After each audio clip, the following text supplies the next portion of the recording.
प्रयागराज के जिस मदरसे जामिया हबीबिया में नकली नोट छापने का कारोबार चल रहा था, अब उसी मदरसे से आपत्तिजनक साहित्य बरामद हुआ है। तो उस आपत्तिजनक साहित्य में एक पुस्तक है जिसका शीर्षक है आरएसएस देश का सबसे बड़ा आतंकवादी संगठन। तो इस पुस्तक और तमाम आपत्तिजनक साहित्य के बरामद होने के बाद अब पुलिस की जांच तेज हो गई है कि आखिर इस तरह के साहित्य का यहाँ पर होने का क्या मकसद है। क्या यहाँ पढ़ने वाले जो छात्र हैं उनके दिमाग में एक तरह से उनका ब्रेन वॉश करने के लिए इस तरह के साहित्य का इस्तेमाल होता था और इसका मकसद क्या था। तो जिस तरह का साहित्य यहाँ पर बरामद हुआ है उसके बाद जो आरोप थे नकली नोट छापने के, उससे आगे बढ़कर अब जांच जो है दूसरी दिशाओं में घूम गई है। तमाम जांच एजेंसियां इस पूरी घटनाक्रम की जांच में जुटी हुई हैं, जिसमें नकली नोट छापने के साथ साथ अब जो आपत्तिजनक साहित्य है उसके ज़रिए क्या यहाँ पर पढ़ने वाले जो छात्र हैं उनका ब्रेन वॉश करके उनको देश विरोधी गतिविधियों में घसीटने का भी प्रयास हो रहा था।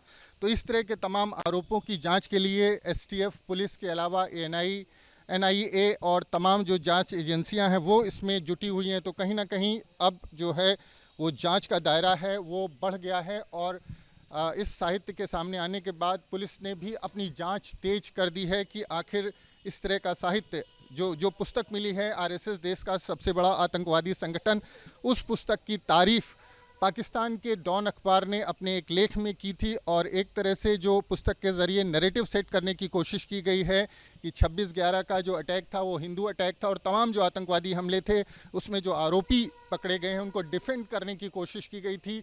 तो जो मदरसे में पढ़ने वाले छात्र हैं उनके दिमाग में एक तरह से ये इम्प्रेशन डालने की कोशिश की गई कि जो घटनाएं होती हैं उसमें जो लोग पकड़े जाते हैं वो बेगुनाह होते हैं और घटनाओं के पीछे कोई और लोग शामिल होते हैं। तो इस तरह का साहित्य यहाँ से बरामद होने के बाद अब इस मदरसे को लेकर कई सवाल खड़े हो गए हैं कि क्या ये मदरसा सिर्फ नकली नोट छापने के कारोबार में शामिल था या फिर देश विरोधी दूसरी गतिविधियों में भी कहीं ना कहीं इसका इन्वॉल्वमेंट है। तो आप देखें मदरसे के इसी कमरे में जो ऊपर सामने दिखाई दे रहा है, यहाँ पर जो यहाँ का एक मौलवी है वो और एक छात्र है, उसके अलावा 4 लोग मिलकर के यहाँ पर नकली 100 रुपए के नकली नोट छाप रहे थे, जिसको पुलिस ने यहाँ पर प्रिंटर के साथ बरामद किया था और तमाम 100 रुपए के नकली नोट बरामद किए गए थे। लेकिन अब जिस तरह का साहित्य, जिस तरह की पुस्तकें सामने आ रही हैं, उसने इस जांच के दायरे को और बढ़ा दिया और कई सवाल खड़े हो गए हैं कि आखिर इस तरह के जो साहित्य यहाँ पर जो मिला है उसका मकसद क्या हो सकता है और आखिर जो यहाँ पढ़ने वाले छात्र हैं उनको इस तरह की पुस्तक पढ़ाई जा रही थी या फिर ये किसी दूसरे मकसद से यहाँ पर लाई गई थी। तो पुलिस ने अपनी जांच तेज कर दी है। पुलिस और एसटीएफ के अलावा एनआईए की टीम भी इस पूरे मामले की जांच में जुटी हुई है। एटीएस इस पूरे मामले की जांच कर रही है। तो जब जांच पूरी होगी तो उसके बाद सच्चाई सामने आएगी कि आखिर इस मदरसे में इस तरह के आपत्तिजनक साहित्य का होना क्या बताता है। कल आए थे और तो पहले दिन आए थे, उनको सब लेके गए थे। 2 आदमी को एक वो हमारे मोहतमिम भी थे, उनको शक के बिना पे उनको ले गए थे, लेकिन ऐसा कोई है नहीं। बताया गया था ना कि नकली नोट कुछ लोग ऊपर छाप रहे थे। हाँ, बताया गया जी। तो आपको इसकी जानकारी थी क्या? नहीं, कुछ नहीं।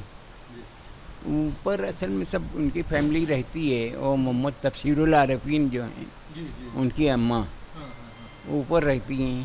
अच्छा। और यही दोनों आदमी रहते थे और तीसरा कोई नहीं रहता था और कोई जाता भी नहीं था ऊपर, सबको मना था। आप किस उस पर हैं, पद पर हैं? मैं क्लर्क हूँ। अच्छा जी। तो अभी ये कहा जा रहा है कि मदरसे से एक किताब मिली है जो एसएम मुशर्रफ जो पुलिस आईजी साहब हैं उन्होंने लिखी थी। उसमें लिखा हुआ है कि आरएसएस देश का सबसे बड़ा आतंकवादी संगठन है।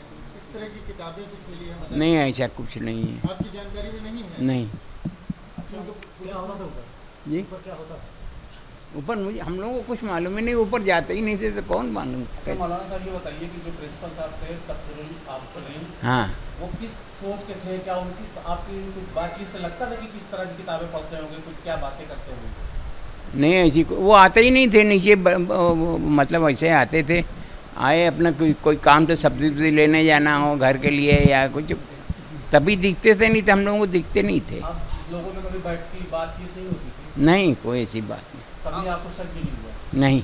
अच्छा, आपको क्या लगता है ऐसा मदरसा जहाँ मदरसा है यहाँ पे तालीम दी जाती है, वहाँ पर इस तरह का जो काम हो रहा था, नोट वोट छाप रहे थे, कैसे किस नहीं, अगर ऐसा था तो गलत है, गलत है ना? नहीं बिल्कुल गलत है। नाम बता दीजिए क्या पढ़ा। वो असल में यहाँ प्रिंसिपल जो थे जी 21 में 2021 में डेथ हो गई, जी तो इन्हीं को एक्टिंग प्रिंसिपल बना दिया गया है, ये जो आपके कस्टडी में हैं। तो वही चला आ रहा है, एक्टिंग है वो, अभी परमानेंट नहीं है अभी वो। अब एक आध साल में वो ऐसा होता है, 5 साल बाद होता है। न्यूज नेशन अब व्हाट्सएप पर खबरों के ताजा अपडेट के लिए न्यूज नेशन के इस QR कोड को स्कैन करें।